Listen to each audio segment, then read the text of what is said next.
मित्रांनो, मी राहुल सैतवडेकर सगळ्यांचं आपल्या उत्सव लाभर्जरी या यूट्यूब चॅनलवरती सहर्ष स्वागत करतो. तर मित्रांनो, आज आपण पुन्हा एकदा आपल्या नवीन एका प्रवासाला निघालो आहोत. आज आपला प्रवास म्हणजेच एक नवीन ट्रेक असणार आहे. तुम्हाला वाटेतच मी सांगेनच थोड्या वेळात. आता आपण मुंबई गोवा हायवेवरती एक चहाचा ब्रेक घेण्यासाठी थांबलो आहोत. आपली बाईक आहे, होऊ शकतात मध्ये आपले मित्र बसल्यात.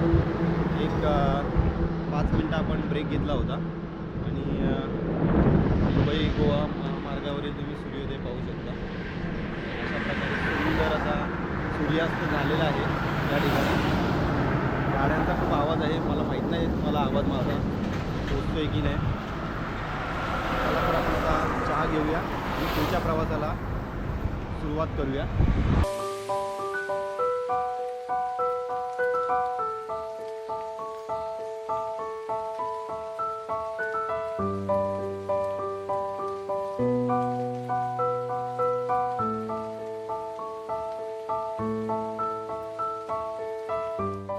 तर मंडळी, आता आपण नाश्ता करायला थांबलो होतो नाडसूर फाटा इथे.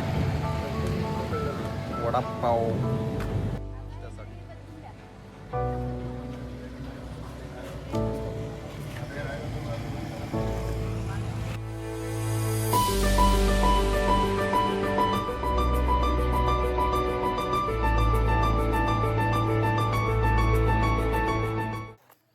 तर मंडळी, आता 10:10 झाले आहेत आणि आता आपण अनघाई गडाच्या बरोबर पायथ्याशी ठाकूरवाडी म्हणून कळंब या ठिकाणी आपण आलो आहे. आणि माझ्या पाठीमागे तुम्ही पाहू शकता ही ठाकूरवाडीतील एक शाळा आहे जी आदिवासी पाड्यामधली. आणि आपण या ठिकाणी आता बाईक पार्क केल्यात आणि आता आपण आपल्या ट्रेकला चालू करणार आहोत. तर मंडळी फायनली आता आपण अनघाई गडावरती ट्रेक करायला चालू केलेला आहे. आणि आता आपण बेस विलेज म्हणजेच इथला जो ठाकूरवाडी या ठिकाणी येऊन पोचलो होतो. आणि आता सकाळचे 10:10 झालेले आहेत आणि आता आपण आपल्या ट्रेकला सुरुवात करतो आहे. तर प्रचंड मोठ्या प्रमाणात ऊन असणार आहे आणि उन्हामुळे जी आपली शरीराची झीज होणार आहे ती तुम्हाला या व्हिडिओमध्ये पाहायला मिळणार आहे. त्याचसोबत तुम्हाला या गडाचा जो थरारक आपला जो प्रवास आहे तो सुद्धा पाहायला मिळणार आहे. तर मित्रांनो, व्हिडिओ नक्की शेवटपर्यंत पहा.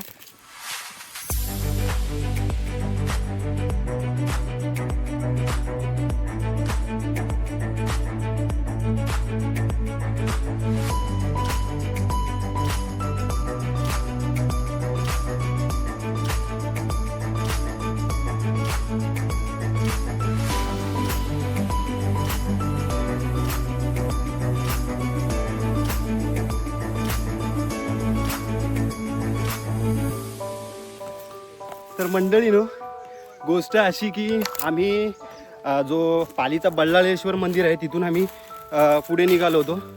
आणि जो नाडसूर फाटा आहे तर त्या ठिकाणाहून आम्ही पुढे गेलो आणि अशा प्रकारे आपण वाट चुकलो होतो. आणि खूप जास्त एक 8-10 किलोमीटर अंतर पुढे गेल्यानंतर आम्हाला असं जाणवलं की आपण रस्ता चुकतोय. आणि आपल्याला मॅपने सुद्धा साथ दिली नव्हती यावेळी. आम्ही खूप वेळा अनघाई गड म्हणून सर्च केलं होतं, परंतु आपल्याला मॅपवरती सुद्धा दिसत नव्हतं. तर आम्ही अनेक जणांना विचारत या ठिकाणी येऊन पोचलोय. त्यामुळे आमचा 1 तास असाच रस्ता शोधण्यातच गेलेला होता.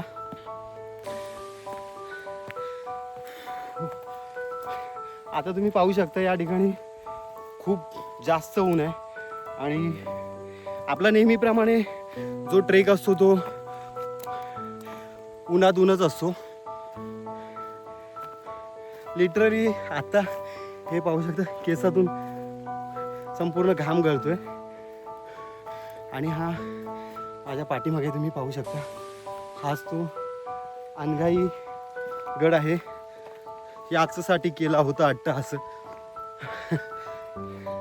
आणि मी घरातून निघते वेळी कॅप सुद्धा विसरलोय. असा अचानक प्लॅन ठरला होता. आदल्या दिवशी मला स्वप्नीलने सांगितलं की जायचं आहे ट्रेकला. तर मी म्हटलं ठीक आहे, मी करतो काहीतरी ॲडजस्टमेंट.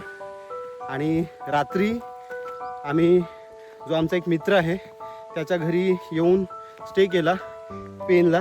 आणि तिथून मग आम्ही सकाळी 6:30 वाजता घर सोडलं होतं. आणि आता इथे येईपर्यंत वाजलेत 10. आणि तुम्ही पाहू शकता 10 वाजता सुद्धा एवढा कडकडीत ऊन आहे. असो, त्याशिवाय ट्रेकिंगची मजा नाही. तर मित्रांनो, आपण त्या ब्रिजवरून या ठाकूरवाडीत एंट्री केली होती. तुम्हाला दाखवतो. हा बघा, हा तो ब्रिज आहे. या ब्रिजवरून आपण आलो होतो. असं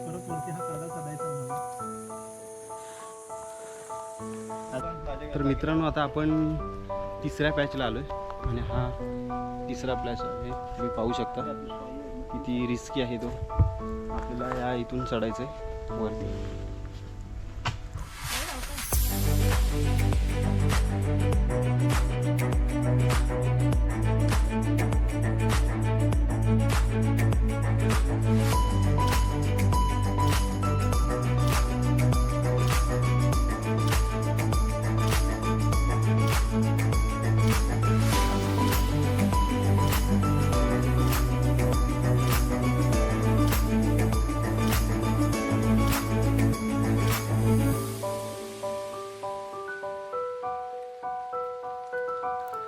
तर मित्रांनो, ही माझ्या पाठीमागे तुम्ही पाहू शकता ही अशा पद्धतीची घळ दरी आहे. आणि आता आपला एक 20% ट्रेक संपलेला आहे. अजूनसुद्धा 80% ट्रेक आपला बाकी आहे. थोडा रिस्की पॅच आहे हा, त्यामुळे आपण डायरेक्ट वरती भेटूया.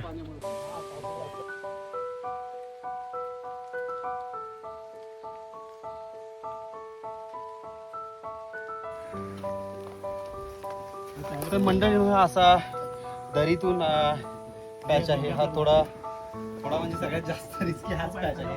हा तुम्ही खालून पाहू शकता, ही इतकी मोठी दरी आहे. पावसाळ्यात इथून संपूर्ण पाण्याचा प्रवाह जात असावा. त्यामुळे पावसाळ्यात तुम्ही शक्यतो या गडाला भेट देऊ नका.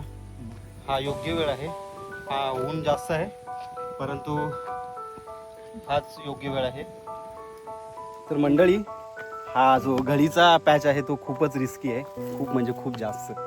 कारण तुम्ही माझ्या पाठी पाहू शकता किती उभा हा पॅच आहे. खाली बघून तर म्हणजे अक्षरशः चक्कर येईल. म्हणजे असं पकडायला किंवा धरायला सुद्धा कोणतं साधन नाही आहे. इन केस जर तुम्ही पावसाळ्यात आलात या ठिकाणी तर खरंच खूप कठीण आहे. एक वेळ तुम्ही कसं तरी चढू शकता, पण उतरणं खूपच अशक्य असं हा जो घडीचा पाण्याचा प्रवाह आहे या ठिकाणी. त्यामुळे शक्यतो पावसाळ्यात येऊ नका.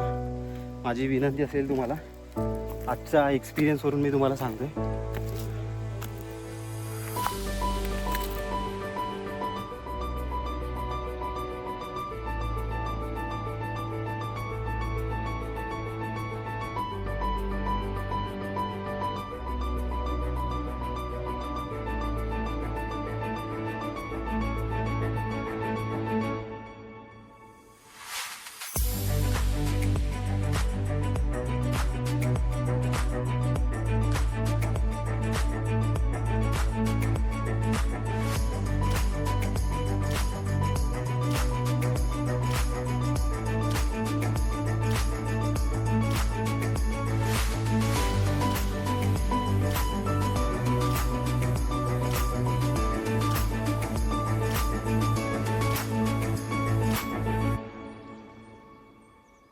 तर मित्रांनो, आता हा कठीण पॅच चढल्यानंतर पुढे आपल्याला ही अशी पाण्याची पहिली टाक आपल्याला पाहायला मिळतं.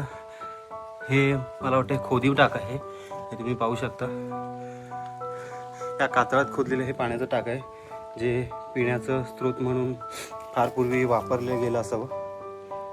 आणि हा गड मला वाटते टेहळणीसाठी फार पूर्वी वापरला गेला असावा. ही समोरची जी दरी आहे या दरीतूनच आपण वर आलोय.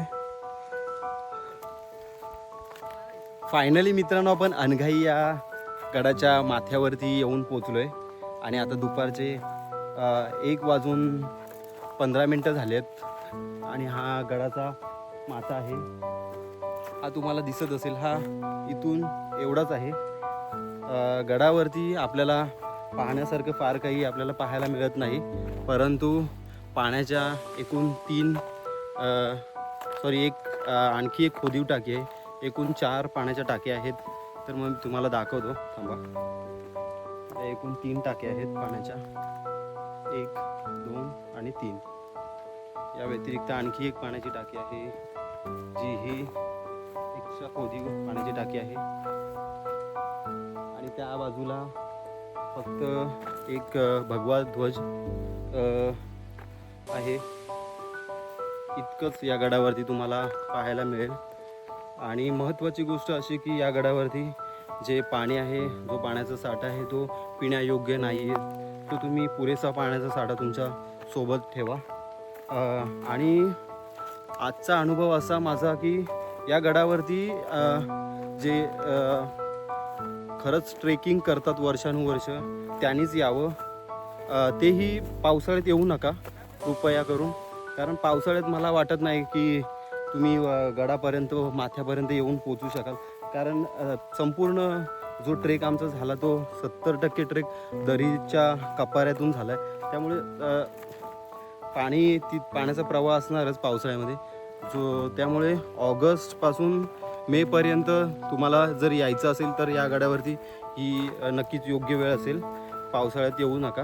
परंतु जे बिगिनर्स ट्रेकर असतील त्यांनासुद्धा यायचं असेल तर तुम्ही पुरेशा ट्रेकिंग ज्या सेफ्टीज असतात त्यासोबत ठेवूनच या गडावरती तुम्ही या, आनंद घ्या.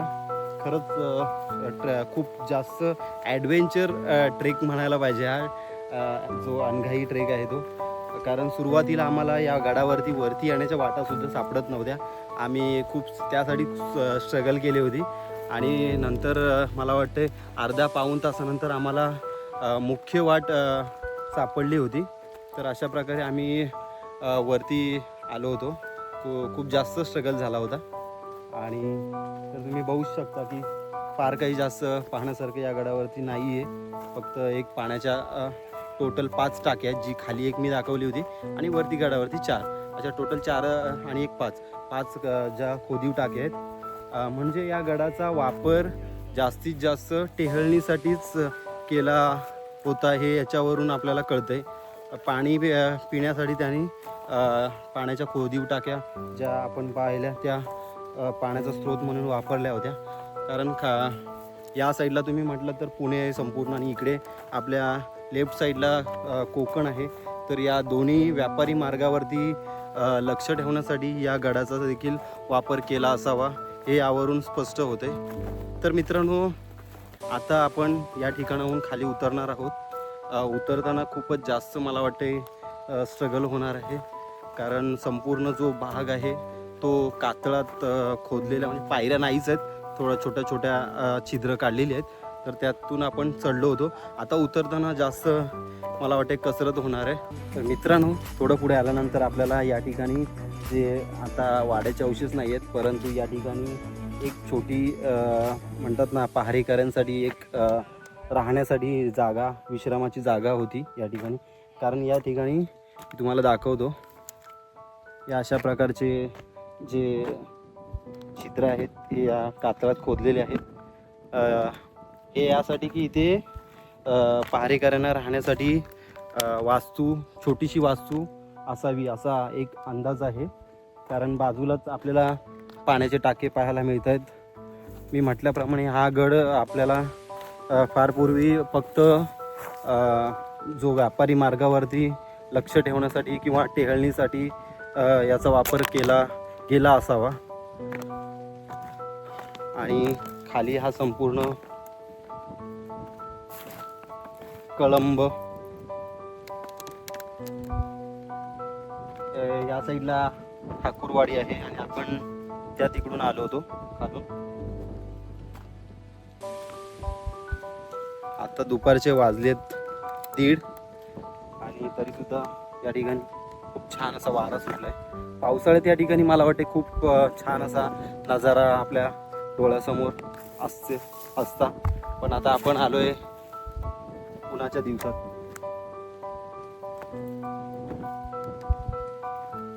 पावसाळ्यामध्ये येणं खरंच रिस्की आहे हे मी या आजच्या एक्सपिरियन्सवरून सांगू शकतो तुम्हाला. कारण हा जो मार्ग होता येण्याचा वरती तो दरीतूनच होता. जी घळ होती त्या घळातून मधून छोटी छोटी दगडं सुद्धा होती, परंतु जास्त करून असा कातळ होता आणि पाय घसरण्याचे चान्सेस जास्त आहेत. सो ही योग्य वेळ होती आणि मला वाटतं की योग्य वेळेत आम्ही या ठिकाणी आलोय. तरीसुद्धा जास्त स्ट्रगल झाला आहे. आता उतरताना त्याहीपेक्षा जास्त कसरत होणार आहे असा एक अंदाज आहे माझा. तर मित्रांनो, आता मी उतरत होतो, परंतु इथे माझ्या बाजूला 2 पाण्याच्या टाक्या आता मला दिसल्या. म्हणजे वरती 5 आहेत आणि या 2 आणि 7 आणि खालती 1 आहे. अशा एकूण 8 पाण्याच्या टाक्या आहेत. आणि आता आपल्याला या ठिकाणून खाली उतरायचं आहे. तुम्ही पाहू शकता आत्ताच काळजाचे ठोके वाढलेत. बघूया आता आपण खाली उतरून. तर मित्रांनो, हीच ती घळी जी जास्तच रिस्की आणि थरारक आहे. या घळीबद्दल, या दरीबद्दल मी म्हणत होतो. पाहू शकता वरती या अशा प्रकारची ही दरी आहे आणि हा असा आपल्याला पॅच आहे, हा उतरायचा आहे. मला वाटतं ह्याच्या नंतर सुद्धा आणखी एक रिस्की पॅच आहे. तो झाल्यानंतर आपण गडाच्या बरोबर पायथ्याशी पोहोचणार आहोत. चला तर.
तर मंडळी, आता आपण फायनली गड उतरून खाली आलोय आणि गडाच्या खालचा जो जंगल परिसर आहे त्यातून आता आपण गावाच्या दिशेने चाललोय. त्या ठिकाणी आपण बाईक पार्क केली होती आणि आता वाजले संध्याकाळचे 4:30. आपण योग्य वेळेत गड चढलो आणि योग्य वेळेत गड उतरलो सुद्धा. सो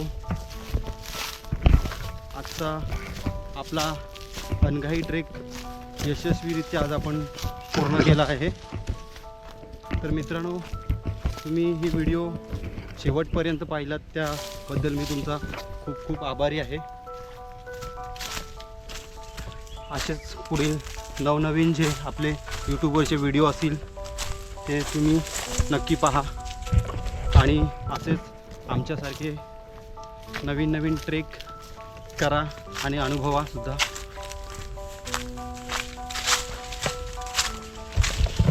त्याआधी तुम्हाला घराच्या बाहेर पडावं लागेल, असं आमच्यासारखं भटकावं लागेल, उंडगावं लागेल. घरातले बोलतील तुम्हाला उंडगे, पण ऐकू नका आणि घरातून बाहेर पडा आणि एक्सप्लोर करा. जे आपल्या घराच्या बाहेरसुद्धा एक वेगळी दुनिया आहे, एक वेगळं जग आहे. त्याचा स्वाद घ्या, अनुभवा आणि मस्तपैकी ट्रॅव्हल करा. तर मंडळी फायनली आपण गडाच्या बेस विलेज म्हणजे ठाकूरवाडीला येऊन पोचलो आहे आणि आता संध्याकाळचे 5 वाजलेत. फायनली आपला हा आजचा जो ट्रेक आहे तो यशस्वीरित्या पूर्ण झालेला आहे आणि आता आपण थोड्याच वेळात इथून निघणार आहोत फ्रेश होऊन. तर मित्रांनो, व्हिडिओ शेवटपर्यंत बघितल्याबद्दल मी तुमचे सर्वांचे आभार व्यक्त करतो. अशाच नवनवीन व्हिडिओ पाहण्यासाठी आपल्या या इट्स ऑल अबाउट जर्नी या यूट्यूब चॅनलला नक्की सबस्क्राईब करा आणि व्हिडिओ आवडले तर नक्की लाईक, शेअर आणि सबस्क्राईब करायला विसरू नका. धन्यवाद.